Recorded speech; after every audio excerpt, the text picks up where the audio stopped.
everyone. Welcome to the second video of International Organization.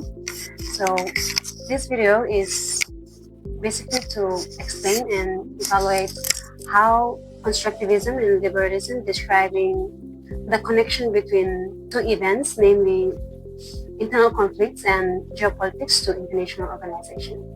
To begin this discussion, we'll have Elinda and Brian defining the main theories of IR, which is constructivism and liberalism. Firstly, liberalism, according to Pevehouse and Goldstein, is a theory that emphasizes the possibility of cooperation among nation-states, the importance of international institutions, and the role of economic interdependence and democratic governance in promoting peace.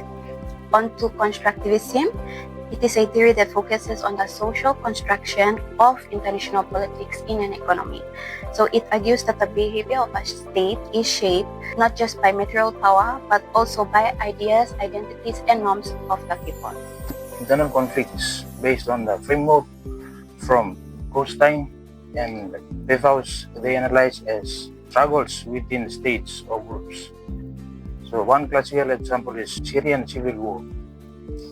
Is a classical example where multiple political and ethnic groups contest governance, sovereignty, and autonomy within the states. So about the international organizations, according to Pevehouse and Goldstein, is a formal entity created by multiple states to manage cooperation and address common issues. Now we'll move on to Prunella and Noel into describing how liberalism and the two events. Liberalism is a way of thinking about politics that values protecting people's freedom and making sure they are safe. It also understands that governments are needed to protect people, but sometimes they can also be a problem if they don't respect those freedoms. Liberalism says countries can work together through international groups like the United Nations. These groups help countries to talk, cooperate, and solve problems without fighting. For example, many countries work together on big issues like climate change because it affects everyone. When it comes to conflicts inside the country, like the war in Syria, liberalism says the world should step in when people are being hurt badly, like when chemical weapons are used. Groups like the UN try to help protect people and bring peace. Even it's hard because countries worry about their own control and laws. So liberalism shows us international groups can help countries manage both big global issues and conflict inside countries in a peaceful way. Building on that, there's a part of liberalism called neoliberal institutionalism. This idea says that international organizations like the United Nations help countries work together better by creating clear rules and ways to communicate. These organizations make it easier for countries to cooperate because they reduce misunderstanding and provide a place to solve problems peacefully. Neoliberal institutionalism believes that even though countries act in their own interests, they can still benefit a lot from working together over time. For example, when countries cooperate through international organizations, they can gain more together and if they compete or fight. So this is why global issues like trade, climate change, and security often require countries to join forces. But in the real world, cooperation isn't always easy. Powerful countries sometimes put their own political interests first, like the Syrian war, for example. Big countries like Russia and China use their special voting powers in the UN Security Council to block actions that would have helped stop the violence or protect people. This shows how politics and power can get in the way of cooperation. Another difficult case is the conflict between Israel and Palestine. This conflict involves deep, complicated issues like religion and history. Even with liberal ideas promoting peace and cooperation, these problems take a long time to solve.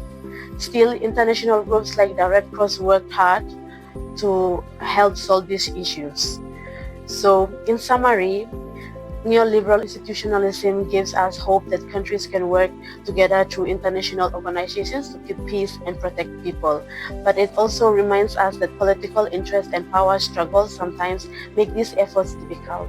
So while cooperation is possible and beneficial, it often requires patience, understanding, and continued effort for all sides. Now we move on to Michaela and Thomas, where they'll be explaining to us how constructivism exists in the two events. Geopolitics is the study of how a country's geography affects its politics, power, and relationship with other countries. The term combines two concepts, which is geography and politics. So within geography and politics is the existence of the theory we mentioned as constructivism. Fraud 2021 stated a line explaining that geopolitics adopts constructivism assumptions, meaning that reality is socially produced.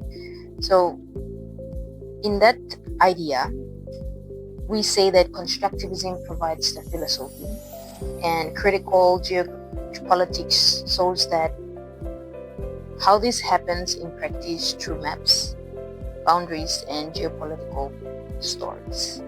So geopolitics and constructivism are connected because both see the world not as fixed or neutral, but as something shaped by human ideas, speech, and political relations. You may be wondering, how is geopolitics connected to international organizations and relating back to PNG context? Geopolitics and international organizations are fundamentally connected because of geopolitical factors such as power dynamics and conflicts directly influencing the creation of functions and effectiveness of these organizations. It's Reynard and Balde 2009. Nations use international organizations both as platform for cooperation and as a background to advance their own geopolitical interest. So, for example, international finance and the World Bank. So, Papua New Guinea's relationship with international financial institutions like the World Bank and the International Monetary Fund is also a clear example of geopolitics in action.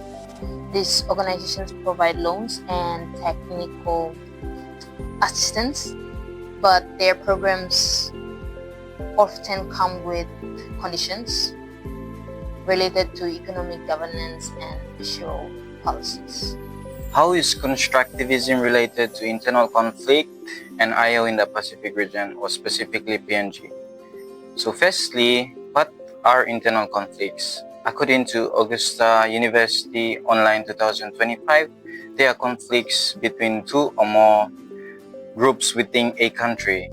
So in IR, according to TASE 2018, constructivism emphasizes that roles of ideas, beliefs, identities, and social norms in shaping how states behave rather than military power or economic strength.